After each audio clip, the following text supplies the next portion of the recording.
Hey, what's up guys, Matt Shiny here, come back with a brand new video. If you guys, this is probably going to be the quickest video I have ever made because I've got 7 different topics I want to hit on in roughly 8 minutes maximum. We're going to be talking about 7 different ways to make money on the Steam market. This one's not going to be long because when I was searching through all of these videos to try and figure out what is probably the best possible way, compiling it all into one video, I noticed there was so many people giving out inaccurate information. One of them was this guy, I think Mike Wynn is how you pronounce it. Basically, he was trying to tell us that you can get this skin, the 5/7 Angry Mob, from a drop being in game, just playing the game. Obviously has no clue what he's talking about. There's so many people out there in this similar situation where they're just trying to make money off of the topic of trying to make money on Steam, because it does give usually a bit more views than these people are used to. But here we're going to be going rapid fire. Starting off first here, we've got flipping skins. Now I've got an entire video about flipping skins, and honestly it's still quite relevant to this day. Now I am sure a ton of you guys know what reselling skins is, but if you don't know, this is the very generalized version of it. Right here you can see the MP9, Hypnotic, and Minimal Wear. Well, we've got the buy orders up top, and that's what is crucial to flipping skins. If you're not using a buy order, you're not going to be making profit here. Say we put in a buy order for $8.50. Now we're not going to be the most expensive buy order out there, and that's one common misconception about this, is you don't have to be the most expensive buy order. It's going to help out significantly, but it's not required. Say we get that item for $8.50, then we can go ahead and list it on the Steam market here for $10. We're not going to be the cheapest listing out there once again, but we can kind of hope that the other listing goes a little bit quicker and then we are the cheapest on the market, because if we sell that at $10 and we bought it for $8.50, we're going to be making a 20-cent profit. Now there's tons of examples out there. This one's not particularly a good one. It's just one I found rather quickly, but I definitely recommend you watch my other video to get a more in-depth understanding of how to flip skins successfully. Now the second strategy I got for you today is probably going to take a longer than a minute to explain, but it's going to be utilizing 2 different aspects of Steam, one of which is the actual Steam cards and items you have built up. You can sell these off, get a little bit of extra balance. That one is part of it, but it's not the actual main portion. The other one is going to be grinding out Steam cards. Now there's 2 ways you can do this. The first way, and what I suggest, is definitely just grinding out the games the natural way, playing through them, even just having it run on your computer for an hour. If you're like me, you've probably got a decent amount of games where you got 4 card drops in it, 3, 4, and those are going to be 15-20 cents total each, so that's not going to be terrible. And then the other way is doing something called farming Steam cards. Now this does carry a significant amount of risk with it. I think there's a possibility of getting a VAC ban because of it, so I would definitely make sure you know what you're doing before you get into this, but there is a lot of tutorials out there on grinding out Steam cards using programs such as Steam Idler and those that are very similar to it. The third thing we're going to be talking about is Steam booster packs. Now if you go to the market and you search by most expensive, you're going to see tons of Steam booster packs that are going for thousands of dollars, but we're not interested in those. Those are obviously fake. No one's actually willing to buy at that price point. Now this strategy is going to work a lot better if you've got some rare games in your Steam account, but you can actually create these booster packs using gems. Now the most expensive booster pack you can create is probably going to run you 1,000 gems, or maybe even like 1,200 gems, not much more than that.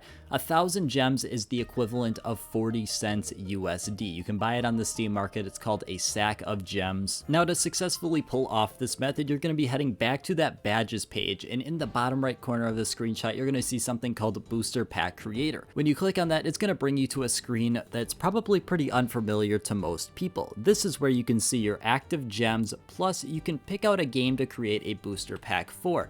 Now, if you have a little bit more unique games, this is definitely going to benefit you more than others. Now, I went ahead and went back to all those boosters we talked about before and started searching through for any of them that had an expensive buy order. This is very important because you need the buy order. You can't just go with the amount listed because those are usually inaccurate, and most of the time the buy orders are going to be 25 cents or less, which is not worth your time. But I did find one Digimon Masters Online Booster Pack that's going for around $16.50 with a buy order. Now, this is the the one flaw with this method is it's not guaranteed once you install a game you're actually going to be able to create a booster pack for it. In the case of Digimon here, I wasn't able to. I contacted Steam support and I haven't received anything back yet, but that's definitely a possibility that most of the more expensive ones, you're not going to be able to actually craft it. But a lot of free games out there you can download, see how much their booster pack is going for, such as in the case of Unturned here, where it costs 462 gems to create a booster pack, and the booster pack is going for 21 cents. Now that's just a cent or two of profit you can squeeze out, but that shows that the possibility is definitely there. Fourth up on the list, we're going to be talking about something very similar to what we just mentioned, and that's going to be opening up these booster packs. Now you might think opening up these booster packs is like opening up cases in CSGO, and you would be right to a certain extent, but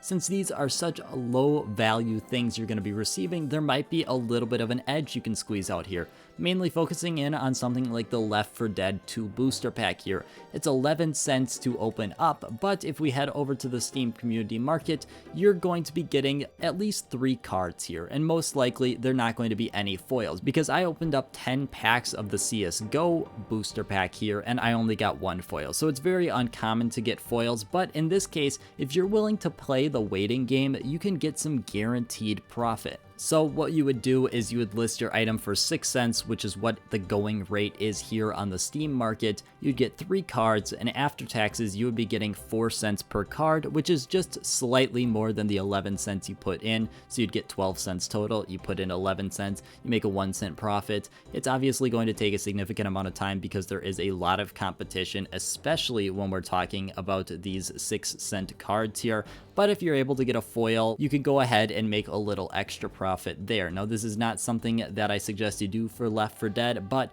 there's a lot of games out there, and I'm sure if you search hard enough, you can probably find a game that's much better. Coming in 5th, I've got something else that I've talked about in a previous video, and that's being the first person to place a buy order on new items. Now, generally, this is probably where you're going to want to stick to CSGO items if CSGO is what you know, but there's a lot of items that when they brand new just come out, they have no buy orders on them. So you can go ahead and place a brand new buy order for 3 cents and have top priority for that 3-cent price point when someone accidentally lists it for 3 cents. It does happen, it's not too common, but it's an extra way that takes you 3 minutes, and down the line you might make $5 or $10 over the span of a couple of years. So it's not something I would definitely bank on, but it's something that can always be there, and if you're looking for the video, I've got it linked. The 6th thing we're going to be talking about is Tradeup contracts. Now, if you've watched my videos for a while, you know I do a lot of Tradeup contracts here. There's people that only do Tradeup contracts.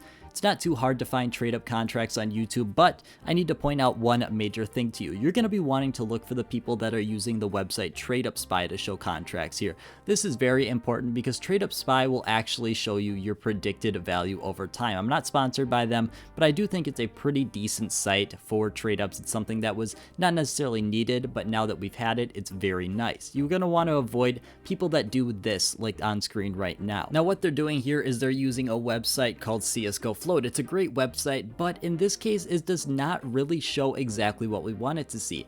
As you can see on top there, they're returning a net loss before Steam tax here. So it's not something you're going to want to do. They're not showing you the exact inputs they're putting in. When we go to the next screen here and you can see the actual predicted positive and negative outputs that they show on the screen, it does not line up at all with the actual costs they're using above, making this very confusing and overall extremely misleading. Because I mean, how can you show that the MAC-10 Graven, which CSGO Float registers at $20.35, and the USPS Overgrowth that they actually measure at a higher price point, is kind of flipped when we go down to the expected values? There's a $3 difference there. It does not make a ton of sense because according to this, they are using $12 worth of skins according to the Brightwater here, but you're also able to lose $27 worth of skins on the Pit Viper. Overall, very misleading. Avoid this at all costs. And then the last thing I obviously gotta hit on is investing into CSGO. This is an investing based channel. I'm not gonna get too into it, but pretty much you can invest into a lot of different items, whether it's CSGO or Rust related items. Those are gonna be the two big ones, but a lot of items in Steam tend to gradually rise in price. Obviously do your research, make sure it's an actual good investment rather than just something random.